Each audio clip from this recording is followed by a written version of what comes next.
Hello guys, welcome to my YouTube channel. कैसे हैं आप सब? वीडियोस को देखते रहने के लिए मेरी वीडियोस को लाइक करें और चैनल को सब्सक्राइब करना ना भूलें। हेलो गाइस, आज हम करेंगे क्लास 12 मैथ्स का सब्जेक्ट है। हम पहले आज चैप्टर नंबर 13 करेंगे, दैट इज़ प्रोबेबिलिटी। प्रोबेबिलिटी में सबसे पहले हमारा जो कॉमन होता है वो है प्रोबेबिलिटी के बारे में जानना कि एक्चुअली प्रोबेबिलिटी होती क्या है। अगर आप प्रोबेबिलिटी का मतलब नहीं जान पाओगे तो आप आगे क्वेश्चंस नहीं कर पाओगे। तो आज की इस वीडियो में हम पहले आज प्रोबेबिलिटी के बारे में जानेंगे, प्रोबेबिलिटी का इंट्रोडक्शन, प्रोबेबिलिटी का फॉर्मूलाज और कुछ एग्जांपल के साथ प्रोबेबिलिटी को इजी करने की कोशिश करूंगी ताकि आपको ये वीडियोस हेल्पफुल हो और आप आगे के क्वेश्चंस को इजीली कर पाएँ। तो गाइज, आप जैसे यहाँ पे देख सकते हैं प्रोबेबिलिटी के आगे मैंने यहाँ पे 3 पॉइंट्स को हाईलाइट किया है जो कंप्लीटली प्रोबेबिलिटी के मीनिंग को शो करते हैं। First is uncertain. प्रोबेबिलिटी जो हमारी होती है वो अनसर्टेन होती है, इन सेंस कि उसमें कुछ भी फिक्स नहीं होता है, हमें नहीं पता होता कि ये होने वाला है नहीं होने वाला है, हम एक तरीके से उसको अज्यूम करते हैं। Probability is called as an assumption, किसी चीज़ को अज्यूम करना कि ये हो भी सकती है और नहीं भी हो सकती। तो इसके लिए प्रोबेबिलिटी जो हमारी होती है वो अनसर्टेन होती है। Second one is no surety. Probability में कोई श्योरिटी नहीं होती है कि आपके साथ क्या होने वाला है या क्या नहीं। हम एक एग्जांपल लेते हैं। सपोज एक बॉक्स है, उसमें आपके 3 कलर्स के बॉल हैं, ग्रीन, येलो और रेड, और आपको कोई बोले कि आपको बिना देखे उसमें से एक रेड कलर का बॉल है, उसको पिक करना है, तो ये बहुत ही ज़्यादा डिफिकल्ट हो जाएगा कि आप बिना देखे उन तीनों कलर्स के बॉल में से रेड बॉल को निकाल सकें, ठीक है। तो अभी क्या है, यहाँ पर आपकी कंडीशन बढ़ जाती है। कंडीशन ये आ जाती है कि आप श्योर नहीं है जिस बॉल को आप उसमें से निकालेंगे वो रेड ही हो सकता है वो ग्रीन भी हो सकता है, येलो भी हो सकता है। तो यहाँ पर आपकी अप्लाई होती है प्रोबेबिलिटी कि आप श्योर नहीं है जो बॉल आप निकालने वाले हैं वो रेड कलर का ही होगा। तो यहाँ पर आपके चांसेस डिक्रीज हो जाते हैं कि आप रेड कलर का बॉल है उसी को ही पिक करोगे, ठीक है। Third one is chance. Probability is totally depend upon chance. आपके पास चांस होता है, आप जीत भी सकते हो, आप नहीं भी जीत सकते हो। आपकी कंडीशन ट्रू भी हो सकती है और आपकी कंडीशन ट्रू नहीं भी हो सकती है। सपोज जैसे आप कई बार क्रिकेट देखते हो, मैचेस देखते हो, उसमें आप प्लेयर्स को देखकर अपने आप अज्यूम करते हो कि ये प्लेयर आउट होने वाला है, जो भी है आप अपना अजप्शन उसको देते हो। बट ऐसा नहीं होता हर बार कि आपका जो अजप्शन होता है वो रॉन्ग होता है या हर बार राइट होता है, ठीक है। It's totally depend upon the chance. So that is probability. These 3 functions are defined probability easily. First is uncertainty, second is no surety, third one is chance. So guys, अब हम आते हैं सेकंड पॉइंट पे, probability can never. Probability कभी भी negative नहीं होती और कभी भी 1 से ग्रेटर नहीं होती। ओके गाइस, ये बहुत छोटी सी बात थी तो आपको समझ आ गई होगी, I hope. Third point is probate event. ये वाला फॉर्मूला हमारा 8th क्लास से चला आ रहा है तो बहुत सारे स्टूडेंट्स को याद होगा, बट मैं नहीं चाहती कोई भी स्टूडेंट्स प्रोबेबिलिटी के टॉपिक पे आज कुछ भी स्किप कर दे, तो मैंने आज ये नोट डाउन किया है। This is a formula is favourable number of outcome upon total number of outcomes. Okay, so now the point is next, success plus failure is equal to 1। ये एक फॉर्मूला है गाइस इस chapter में। तो guys, किसी भी चीज के होने की प्रोबेबिलिटी और ना होने की प्रोबेबिलिटी की सम हमेशा इक्वल 1 प्रोबेबिलिटी होती है। फॉर एग्जाम्पल कि अगर मैं कल वीडियो एक अपलोड करूंगी, उसके वीडियो अपलोड होने की 60% चांसेस है लेकिन ना होने की 40% चांसेस है। So is equals to 100/100 is equal to 1। तो प्रोबेबिलिटी हमेशा ही 1 आती है किसी भी इवेंट्स की। So guys, this the next point. ये वाला फॉर्मूला बहुत आप सब जानते होगे मोस्टली स्टूडेंट, क्योंकि बहुत सारे ये वाला फॉर्मूला बहुत जगह यूज हुआ है। Probability A union B is equal to probability A plus probability B minus probability A intersection B. Okay, the next point is conditional probability. Conditional probability ही इस एक्सरसाइज का मेन बेस है। इस exercise का basic ही conditional probability है। इसकी पहचान होती है हर क्वेश्चन की। हर क्वेश्चन में इफ और देन की सिचुएशन गिवन होती है। इसका फॉर्मूला होता है P A upon B and is equals to P A intersection B upon P probability B. इस फॉर्मूले का मीन होता है जो हमारा डिनोमिनेटर में गिवन होता है वो हमें फाइंड आउट करना होता है, और जो हमारा पी ए है इसमें वो हमें ऑलरेडी गिवन है। I hope it's clear. So आपको प्रोबेबिलिटी का कॉन्सेप्ट क्लियर हो गया होगा। सो अब हम क्वेश्चन की तरफ मूव करते हैं। Okay guys, example first, probability A हमें 7/13 गिवन है, प्रोबेबिलिटी बी 9/13 गिवन है, probability A intersection B is equals to 4/13 है। इसमें इवेल्युएट करना है हमें ए बाई बी। गाइस हमने फॉर्मूला पढ़ा था अभी ए बाई बी को निकालने के लिए, probability A intersection B upon probability B. तो हमें ए इंटरसेक्शन बी गिवन है अपॉन प्रोबेबिलिटी बी भी हमें गिवन है। सो गाइस हम इसे इवेल्युएट करके कर सकते हैं 4/9 answer. Example 2. A family has 2 children. What is the probability that both children are boys? Given that at least one of them is a boy. So इस क्वेश्चन में बोला गया है कि एक फैमिली के 2 बच्चे हैं, उसमें हमें प्रोबेबिलिटी निकालनी है दोनों बच्चे बॉयज हो, और हमें गिवन कंडीशन है at least one of them is a boy, मतलब कि एक ना लेकिन एक से ज्यादा लड़का जरूर हो। सो इस क्वेश्चन में हमने बॉय को बी से और गर्ल को जी से डिनोट किया है। आई एम सैंपल स्पेस देखते हैं। सैंपल स्पेस, अगर किसी फैमिली के पास 2 बच्चे हैं तो ये कंडीशन हो सकती है कि दोनों ही बॉय हो या फिर दोनों ही गर्ल्स हो, या फिर पहला बॉय हो और सेकंड गर्ल हो, या फिर फर्स्ट हो सकता है फर्स्ट गर्ल हो सेकंड बॉय हो। So I am first event पे देखते हैं प्रोबेबिलिटी ए। इसमें बोला गया है both children are boys, both are boys. हमें इवेंट्स हमारे दोनों बोथ बॉयज, ये हमारा एक ही है, तो B B is equal to हमारे टोटल कितने हैं 4, 1/4। प्रोबेबिलिटी बी में at least one of them is a boy, कि एक बॉय तो होना चाहिए, एक बॉय से ज्यादा भी होने चाहिए। तो हमारे अब इवेंट 3 है हमारे सैंपल स्पेसेस में, B B, B G, G B, क्योंकि यहाँ पे दोनों गर्ल है, यहाँ पे एक भी लड़का नहीं है, इसलिए B B, B G, G B is equal to 3/4। Total number of outcomes वाला फॉर्मूला अप्लाई हुआ है। तो हमें अब निकालना है ए इंटरसेक्शन बी। इन दोनों में कॉमन कौन सा है? बी बी, बी बी, दोनों में आ रहा है बॉयज बॉयज, तो इजीली हमारा कॉमन हो गया। तो 1/4 हम यहाँ पे फॉर्मूला अप्लाई कर देंगे, P A by B is equal to P A intersection B is upon P by B is equal to A intersection B हमारा है ये वाला, हमारे ए इंटरसेक्शन बी गिवन है 1/4, और हमारा प्रोबेबिलिटी ऑफ बी तो हमें पता ही है equal to 4 is equals to 1/3। हमने इसमें 4 को 4 से कट कर दिया और हमारा आंसर आ गया 1/3। The probability is the 1/3। The next example is example 3। 10 cards number 1 to 10 are placed in box mixed up thoroughly and then 1 card is drawn randomly. If it is known that number drawn on card is more than 3, what is the probability that is even number? इस question में हमें बोला गया है कि एक box में 1 से लेके 10 तक कार्ड, 1 से लेके 10 नंबर तक कार्ड को मिक्सअप करा गया है, और उसमें से हमें एक रैंडमली कार्ड को ड्रॉन करने के लिए बोला गया है। अब उन्होंने इसमें 2 कंडीशन दे दी है, इफ वाली कंडीशन एंड वट वाली कंडीशन, कि एक चीज हमें इसमें गिवन है कि if it is known that number drawn on card is more than 3, कि हम जो कार्ड निकालेंगे वो 3 से ज्यादा होगा, और सेकेंड है what is the probability that is even number, जो कि इवन नंबर गाइस हम जानते हैं even number what is 2, 4, 6, 8, 10 etcetera. Okay, so guys solution is, first of all हम हमेशा सैंपल स्पेसेस रेडी करते हैं। सैंपल स्पेसेस जितने की है, सैंपल स्पेसेस में वो आते हैं जितने की पॉसिबल इवेंट्स हो सकते हैं। इसमें हमारे 1 to 10 कार्ड नंबर है, तो 1, 2, 3, 4, 5, 6, 7, 8, 9, 10 एंड देन प्रोबेबिलिटी ए, हमें प्रोबेबिलिटी ए में बोला गया था मोर देन 3, तो मोर देन 3 4, 5, 6, 7, 8, 9, 10, और प्रोबेबिलिटी बी में बोला गया था इवन नंबर। तो इवन नंबर हमारे कौन से होते हैं 2, 4, 6, 8, 10। हमारे टोटल नंबर ऑफ आउटकम्स कितने थे 1 to 10, और प्रोबेबिलिटी ए में हमारा इज इक्वल टू कितने हो गए 1, 2, 3, 4, 5, 6, 7/10। प्रोबेबिलिटी बी में 2, 4, 6, 8, 10 5/10। अब हमें ए इंटरसेक्शन बी चाहिए। इंटरसेक्शन हमारे कितने होते हैं, इंटरसेक्शन मीन कॉमन, इसमें हमारा 4, 4 कॉमन है, 6, 6 कॉमन है, 8, 8 कॉमन है, 10, 10 कॉमन है, हमारे हो गए 4/10। हमारे इंटरसेक्शन आ गया। फॉर्मूला अप्लाई कर दो guys, A by B probability A intersection B upon probability B is equal to probability A by B 4/10 into probability B into 10/5। मैंने डायरेक्टली कर दिया गाइस, आप इसे इवेल्युएट करके सॉल्यूशन खुद कर सकते हो। The next example is 4. In a school there are 1000 students, out of which 430 are girls.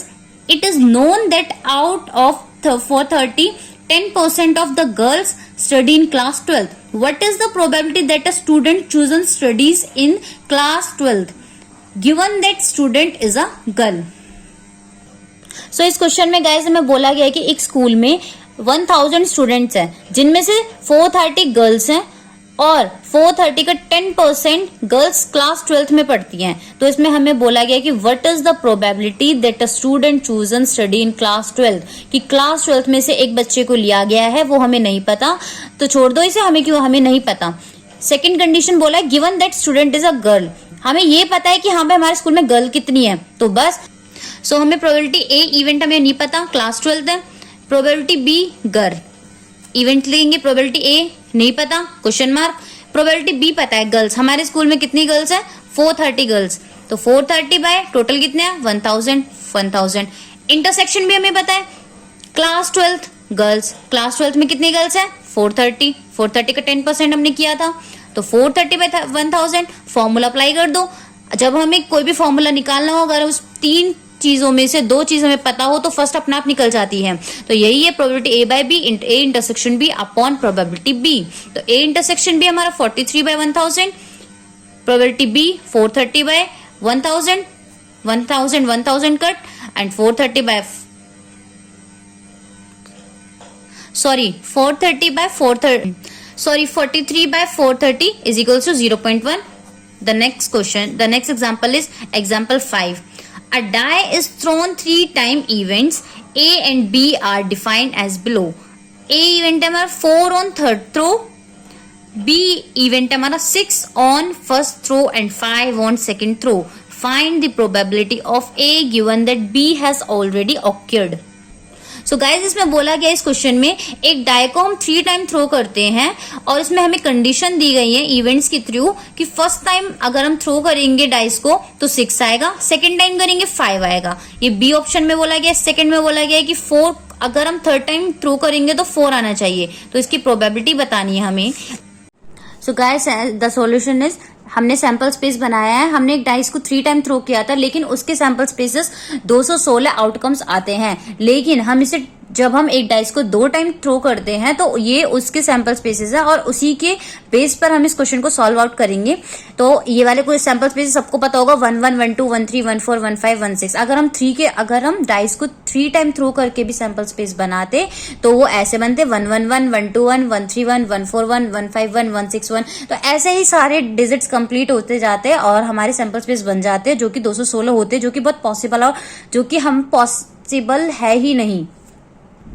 सो हमें यहाँ पे ए इवेंट दिया है 4 ऑन थर्ड थ्रो, तो हमें जब हम थर्ड टाइम डाइस को थ्रो करेंगे तो उसके लास्ट में थर्ड थ्रो पे हमारा 4 आना चाहिए। तो हम 1 1 4 2 1 4 3 1 4 4 1 4 5 1 4 6 1 4 सभी के साथ 4 आएगा। तो हमारे टोटल हमारे ये फेवरेबल नंबर ऑफ आउटकम्स कितने हैं 36 और टोटल नंबर ऑफ आउटकम्स 116। तो 36/216 हमारा प्रोबेबिलिटी ए इवेंट है।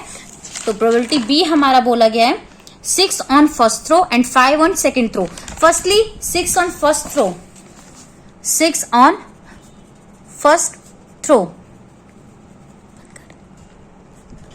So guys, इसमें 6 on first throw and 5 on second throw ये बोला है। हमें इसमें थर्ड थ्रो का कोई भी ऑप्शन नहीं मिला, तो हमें फर्स्ट एंड सेकंड के बारे में बोलने हैं। तो फर्स्ट एंड सेकंड के ऑप्शन क्या बोलेंगे 6 5 1 6 5 2 6 5 3 6 5 4 6 5 5 6 6 6। क्योंकि हमें फर्स्ट पे 6 चाहिए था, सेकंड पे 5 चाहिए था, तो हमारे तो टोटल हमारे नंबर ऑफ फेवरेट आउटकम्स कितने अपॉन 216 216। तो हमारा इसमें गाइस बहुत इजी है ए इंटरसेक्शन बी। अब हमारा इंटरसेक्शन कैसे निकालेंगे देखो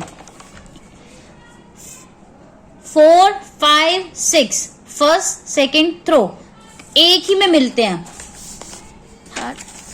तो हमारे ये एक ही में मिलता है 4 5 6 4। तो हमारा इंटरसेक्शन भी हमें मिल गया 1/216। Now formula is applied easily, A probability A by B, probability A intersection B upon probability B is equal to 1/216 into हमने ये डायरेक्ट सॉल्व करके दिखा दिया। The next example is a die is thrown twice and sum of number appearing is observed to be 6. What is the conditional probability that number 4 has appeared at least once. So guys, इसमें हमें बोला गया है कि एक die को हमने 2 बार throw किया और उन्होंने बोला कि अगर जब फर्स्ट डाई को थ्रो किया और सेकंड डाई को थ्रो किया तो दोनों के जो नंबर आए हैं उनके टोटल हमारा 6 आना चाहिए। सो सेकंड बोला है what is the conditional probability that number 4 has appeared at least 1।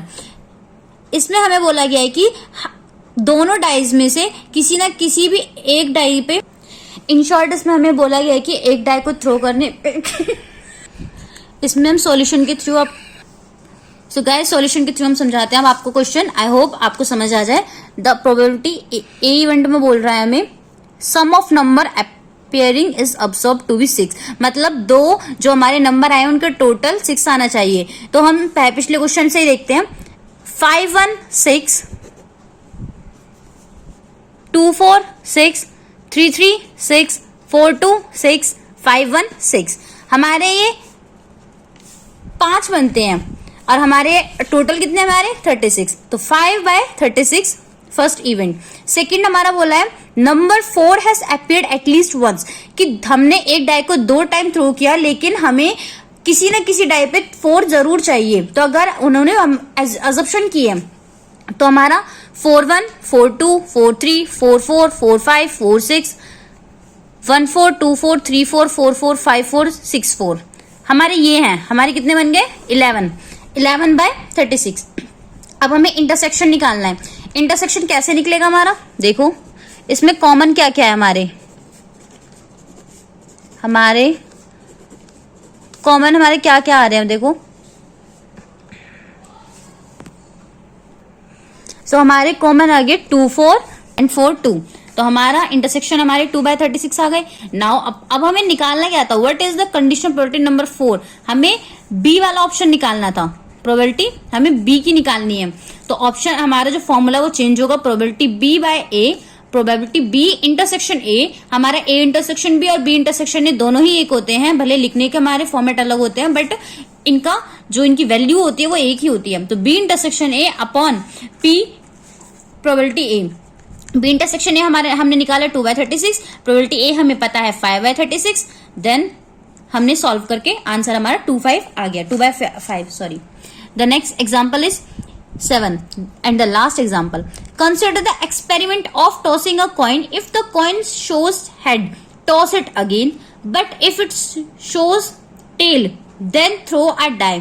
Find the conditional probability of event that the die shows a number greater than 4 given there is at least one tail. So guys, इस question में हमें बोला गया है कि एक coin को हमें टॉस करना है और अगर वो कॉइन हमें हेड शो करता है तो कॉइन को अगेन टॉस करेंगे, लेकिन अगर कॉइन हमें टेल शो करेगा तो हम एक डाई को थ्रो करेंगे। और हमें कंडीशनल प्रोबेबिलिटी इवेंट हमें निकालनी है कि जो डाई है वो 4 से ग्रेटर देन नंबर शो करेगा और हमें जो कंडीशन गिवन है वो हमें बोला है कि एटलीस्ट 1 टेल होनी चाहिए। सो हमें इजी है कि अगर एक कॉइन को टॉस करेंगे और उसमें अगर उसने हेड शो किया तो हम अगेन करेंगे, लेकिन अगर टेल शो किया तो हम एक डाई को थ्रो करेंगे। It is very easy. So fine. और उसमें हमें कंडीशनल प्रोबेबिलिटी हमें हर क्वेश्चन में गिवन होती है, इसमें भी है। इसमें हमें एक कंडीशनल प्रोबेबिलिटी निकालनी है और एक हमें गिवन है। तो कंडीशनल प्रोबेबिलिटी जो निकालनी है उसमें हमें बोला है कि 4 से ग्रेटर देन होना चाहिए और जो गिवन है वो हमें कि एटलीस्ट 1 टेल जरूर होनी चाहिए। सो नाउ तो हमारे सैंपल स्पेस बनेंगे। अगर हमें कॉइन को टॉस करेंगे और अगर हेड आया तो हमने कंडीशन दी थी कि कॉइन को अगेन टॉस करना है तो या तो हेड आ सकता है या फिर टेल। लेकिन अगर कॉइन में टेल आया तो टेल के साथ हमको डाइस थ्रो करना है अगेन। तो टेल के साथ डाइस को थ्रो करेंगे and then tell first.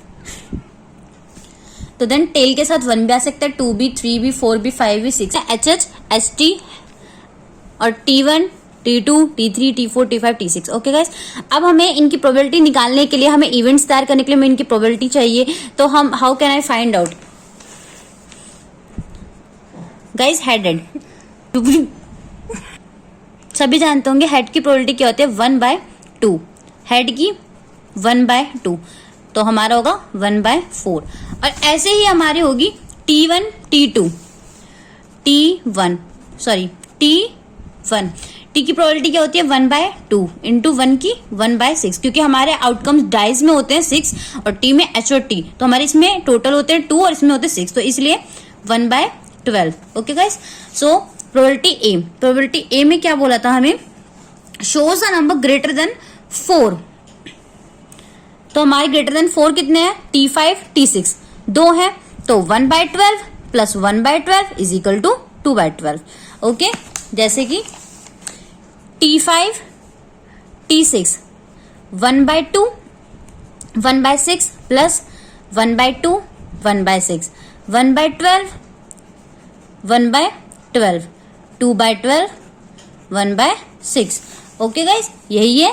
And probability B, हमारे प्रोबेबिलिटी बी में बोला है हमें given there is at least 1 tail, कि टेल एक होनी चाहिए, तो 1 2 3 4 5 6 7, हमारे पास ये पार्ट 7 है, तो 7 के साथ हम कैसे करेंगे, इसका 1/4 1/12 1/12 1/12 करके 1/4 प्लस कितने बार 1/12 है, 1/12 1/12 6 टाइम, तो 6/12 इज इक्वल्स टू ऐड करके हमारा आंसर 3/4 आ जाएगा। और इंटरसेक्शन हमारे निकलेंगे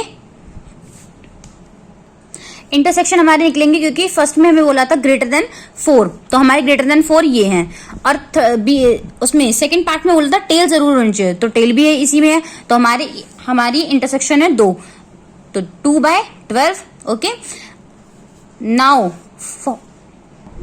formula apply, P intersection B upon B is equals to, values put कर देंगे, इंटरसेक्शन B की 2/12 अपॉन और B की वैल्यू हमारी 3/4, then we solve out this and the answer is 2/9।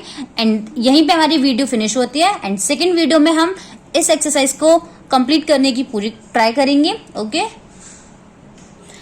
Okay guys, bye, take care. अगर video में कोई भी प्रॉब्लम हो तो प्लीज कमेंट बॉक्स में कमेंट करके प्रॉब्लम को जरूर बताइए, so that I can improve. And stay home, stay safe, and video को लाइक एंड चैनल को सब्सक्राइब जरूर करो, और वीडियो को ज्यादा से ज्यादा शेयर करें। Thank you so much guys.